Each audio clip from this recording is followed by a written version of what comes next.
Have you ever felt distant from your children without knowing why?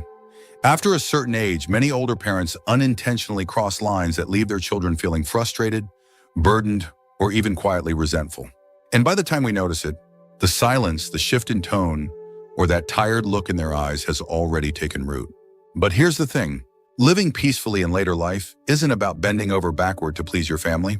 It's about having the wisdom to stop doing what silently drives them away, and the courage to set gentle but clear boundaries for yourself.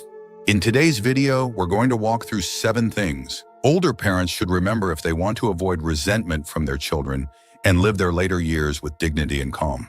These aren't rules from a parenting book. These are things most adult children won't say out loud, but they feel them deeply.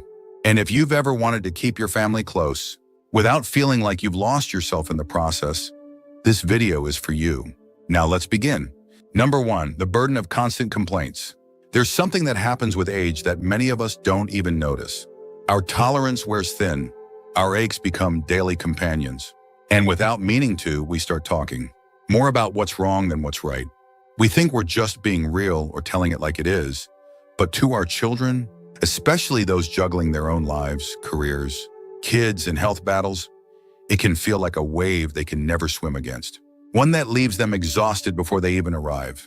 When every phone call turns into a list of discomforts or criticisms about the world, about neighbors, about politics, about their choices, it doesn't build closeness. It quietly chips away at the bond. Because here's the truth, even when they love you, they can grow tired of you. Not because of who you are, but because of the energy that surrounds your presence. Children, no matter how grown they are, still crave warmth from their parents. They still want to feel encouraged, not drained. When they show up, and the first words out of your mouth are about your knee, your back, or how nothing's going right in the world, they begin to hesitate.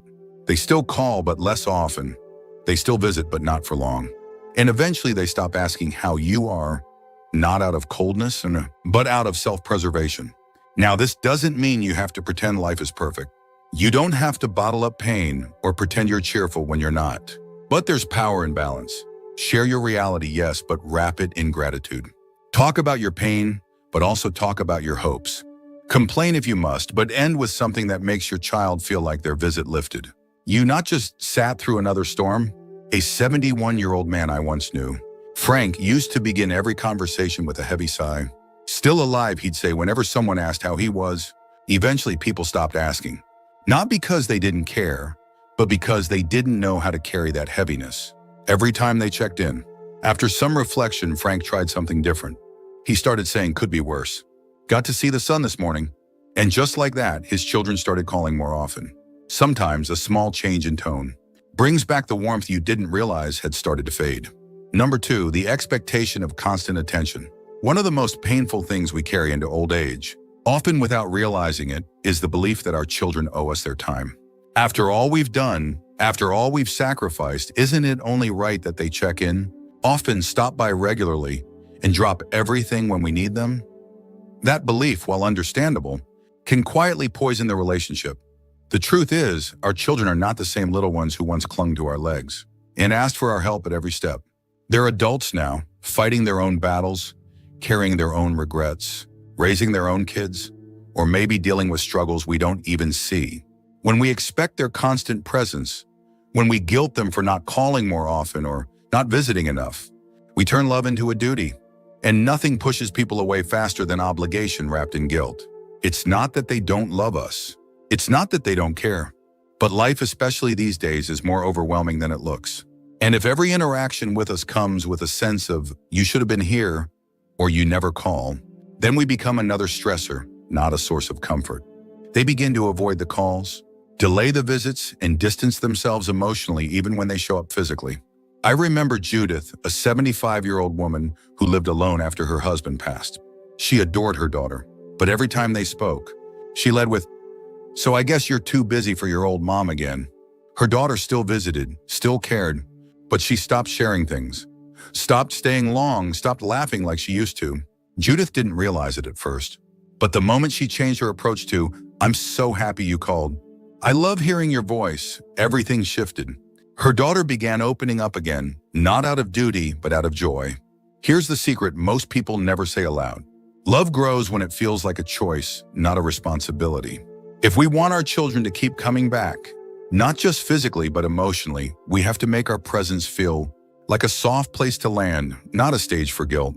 If you're still watching this video and finding these insights valuable, please comment number 2 below to let me know you're here. And if you haven't subscribed yet, I recommend you subscribe and turn on the bell so you don't miss any videos. Your support helps us continue creating good content to inform and inspire you. Now let's move forward. Number 3, the urge to control their decisions. As parents, we spend decades guiding our children, helping them make choices, protect themselves, avoid mistakes. That habit is hard to break, especially when we see them heading down a path we don't agree with. But one of the biggest traps we fall into in old age is trying to keep that same control, even when our guidance starts feeling more like interference. Whether it's about their marriage, their job, how they raise their kids, or how often they travel, many older parents slip into offering constant advice and then feel hurt when it's ignored. But here's the part that stings every time we try to step in. Even with good intentions, we risk making them feel like they're still being parented, still being judged.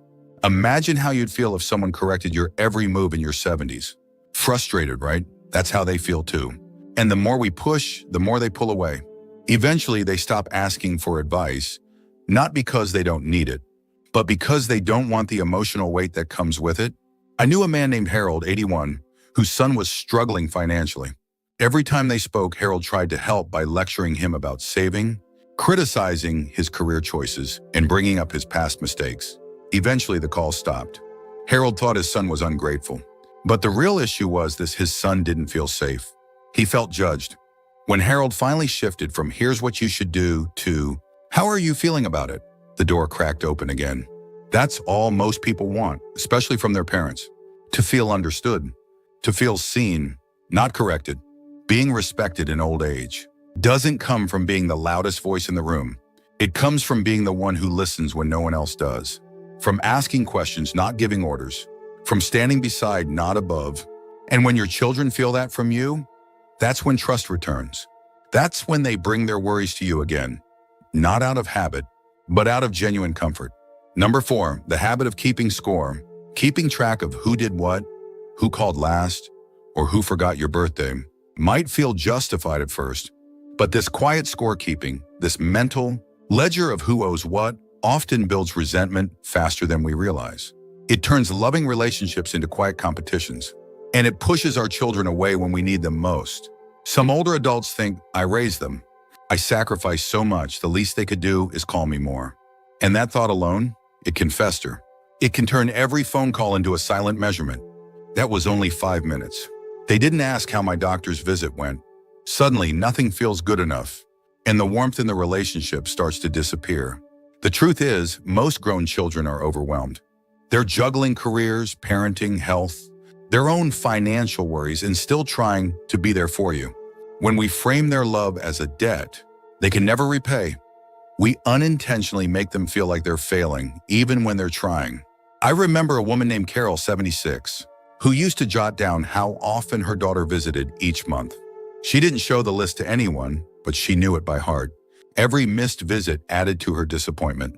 Every short call confirmed her fears. Eventually, she grew so bitter that her daughter started calling less, not because she didn't care, but because she felt like nothing was ever enough. Carol's turning point came when she stopped expecting reciprocity and started expressing joy. She'd say, "It's so nice to hear your voice," instead of "Where have you been?" And slowly, those walls came down. Her daughter stopped avoiding her. The conversations got longer, warmer. When we stop keeping score, we give space for love to breathe again. No guilt, no emotional tally marks, just connection as it is in the moment.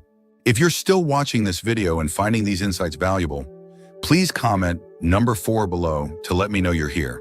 And if you haven't subscribed yet, I recommend you subscribe and turn on the bell so you don't miss any videos. Your support helps us continue creating good content to inform and inspire you. Now let's move forward. Number 5, the refusal to accept help. It might seem noble to say, I don't want to be a burden. But if you're always saying that, if you keep turning down offers of help from your children, you may be sending a message you didn't intend. A message that says, I don't trust you. I don't need you. Stay out of my life.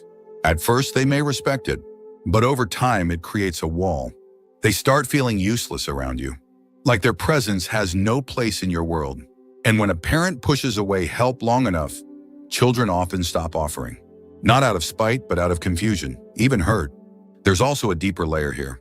Some seniors see accepting help as weakness, as if needing a ride or asking for company at the doctor's office means they're failing at independence. But real strength isn't about doing everything alone. It's about knowing what to hold and what to let someone else carry for a while. I knew a man named Harold, 82, who always refused help, especially from his son. He'd say, "You've got your life. I'll manage."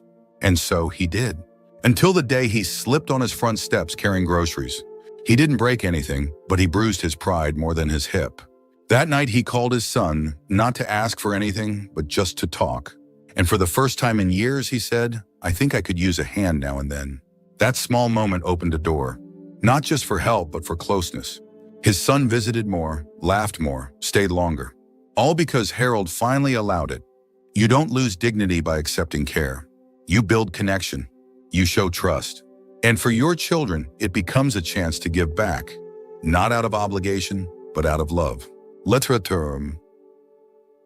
them feel needed. Let them be part of your life in real, tangible ways. That's how relationships grow stronger with age. Number 6, the habit of guilt tripping.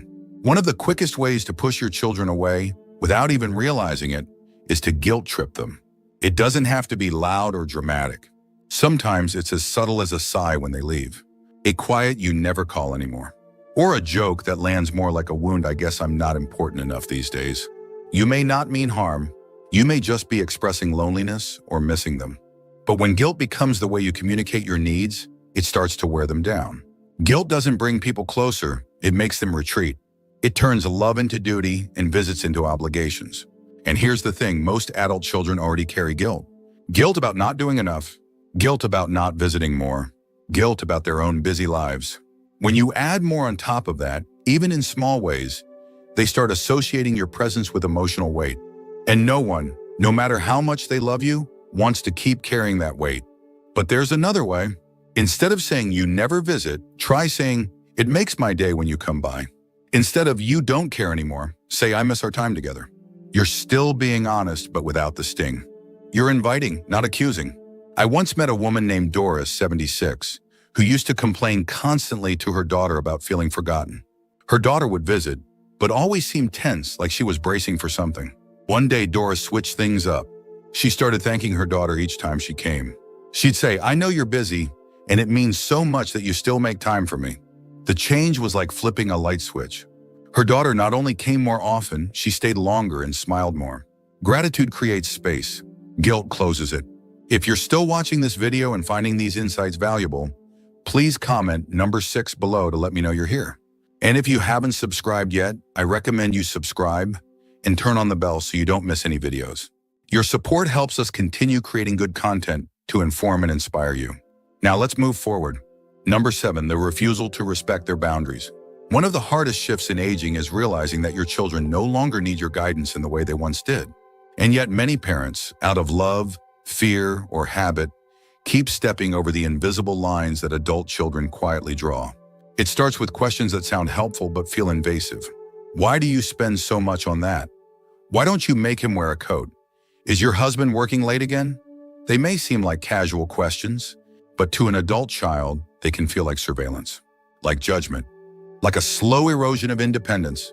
Boundaries aren't walls. They're bridges that make healthy closeness possible. When a parent constantly crosses the line by offering unsolicited advice, pushing personal opinions into private matters, or demanding updates on every aspect of their life, it chips away at trust. It makes your children feel like they have to defend their choices rather than share them. Respecting their boundaries doesn't mean being distant. It means giving them space to be themselves. It means waiting until they ask for your thoughts instead of giving them freely. It means showing that you trust their judgment, even when you don't agree. Frank, 82, used to call his daughter daily.